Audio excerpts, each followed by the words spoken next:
వందనాలండి. ఈరోజు జనవరి 27. చిన్న బిడ్డ చనిపోయినప్పుడు దేవుడిచ్చు ఆదరణ. 2 సమూయేలు 12, 22, 23. దావీదు బిడ్డ ప్రాణంతో ఉన్నప్పుడు దేవుడు నా యందు కనికరించి వారిని బ్రతికించునేమో అనుకొని నేను ఉపవాసం ఉండి ఏడ్చుచుంటిని. ఇప్పుడు చనిపోయాను గనుక నేను ఎందుకు ఉపవాసం ఉండవలెను? వారిని తిరిగి రప్పించగలనా? నేను వాని యొద్దకు పోదును గాని వాడు నా యొద్దకు మరలా రాడని వారితో చెప్పాను. దావీదు తన కుమారుడు చనిపోయే పరిస్థితిలో ఉన్నప్పుడు ఉపవాస ప్రార్థనలు చేశాడు. కానీ ఆ బిడ్డ చనిపోయాక ఉపవాసము ఏడుపు మానేసి దేవుని చిత్తాన్ని అంగీకరించాడు. ఈ లోకంలో ఎవరికైనా తమ కళ్ళ ఎదుటే తమ చిన్న బిడ్డలు చనిపోయినప్పుడు ఉండే బాధ పోల్చు సఖ్యం కానిది. ఇటువంటి క్లిష్ట పరిస్థితుల్లో దేవుని వైపు, ఆయన వాక్యం వైపు తిరగాలి.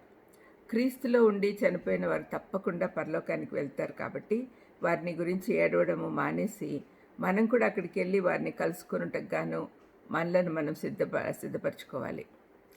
కీర్తన 17:15లో దావీదు, నేనైతే నీతి గలవాడని నీ ముఖ దర్శనం చేసేదను, నేను మేల్కొన్నప్పుడు నీ స్వరూప దర్శనంతో నా ఆశను తీర్చుకొందును అన్నాడు.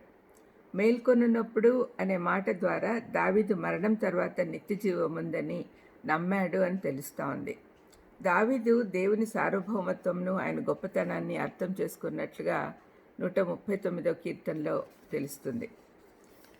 రాజైన దావీదు కుమారుడు చనిపోవటం ద్వారా మనం అనేక పాఠాలు నేర్చుకోవచ్చు. బెత్షెబాతో పాపం చేసిన తర్వాత పుట్టిన ఆ బిడ్డ విషయంలో దావీదు యొక్క పశ్చాత్తాపము, దైవ న్యాయము, తర్వాతి నిరీక్షణ తెలుస్తూ ఉంది. ఈ సంఘటనలో దావీదు ఆ బిడ్డ కొరకు ఉపవాస ప్రార్థనలో ఆ బిడ్డను బతికించమని అడిగాడు. అయితే ఆ బిడ్డ చనిపోయినప్పుడు తను తాను తగ్గించుకుని దేవుని నిర్ణయాన్ని అంగీకరించాడు.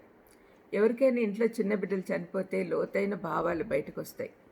మన కుటుంబంలో వయసు మళ్ళిన వారు చనిపోతే ఇది సర్వసామాన్య విషయమని అంగీకరిస్తాం. కానీ అసహజంగా చిన్న బిడ్డల మరణము ఎంతటి కఠిన హృదయాలనైనా కన్నీటి పర్యంతం చేస్తాయి. పరలోకంలో తన బిడ్డను కలుస్తాననే నమ్మకం దావీదుకుంది. ఒక కుటుంబంలో చిన్న బిడ్డ చనిపోయినప్పుడు వారి పాస్టరు ఆదరణ మాటలు చెప్తూ, దేవునికి తన పూల గుత్తిలో చిన్న గులాబీ మొగ్గలు కావాల్సి వచ్చింది అన్నాడు. ఒక చిన్న సంఘటన మేము ముందుంచుతాను. ఒక గొర్రెల కాపరి తన మందను ఒక కాలువ దాటించాల్సి వచ్చింది. ఆ కాలువలో నీళ్ళ ఒరవడి చాలా ఎక్కువగా ఉన్నందున ఆ గొర్రెలు కాలువ దాటడానికి ఒప్పుకోలేదు. అప్పుడు ఆ కాపరి చిన్న గొర్రె పిల్లని ఎత్తుకొని జాగ్రత్తగా దాటి ఆ ఒడ్డుకు వెళ్ళాడు. తన బిడ్డ వెళ్ళిపోయిందనే ఆలోచనతో తన భయం మర్చిపోయి తల్లి గొర్రె ఆ కాపరి వెంబడి వెళ్ళిపోయింది. మిగిలినవన్నీ దాని వెంబడి వెళ్ళాయి. అదేవిధంగా మనలో ఎవరి ఇంట్లోనైనా వాళ్ళ బిడ్డలు వాళ్ళకంటే ముందు వెళ్ళిపోతే పరలోకపు దారి చీకటి లోయగా తల్లిదండ్రులకు అనిపించదు. మరణము అంటే క్రీస్తు నా యొద్దకు రండి అని మనకిచ్చే పిలుపు అని గుర్తుంచుకోండి. ప్రార్థన చేసుకుందాం.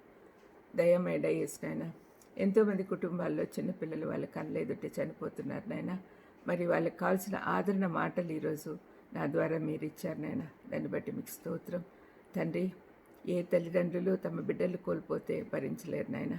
మరి అటువంటి వాళ్ళకి వాళ్ళను వాళ్ళు సిద్ధపరచుకొని మీ దగ్గరికి రావడానికి సిద్ధపడేటట్టు ఆశీర్వదించమని యేసుక్రీస్తు నామమున వేడుకొంచున్నాను తండ్రి. ఆమేన్.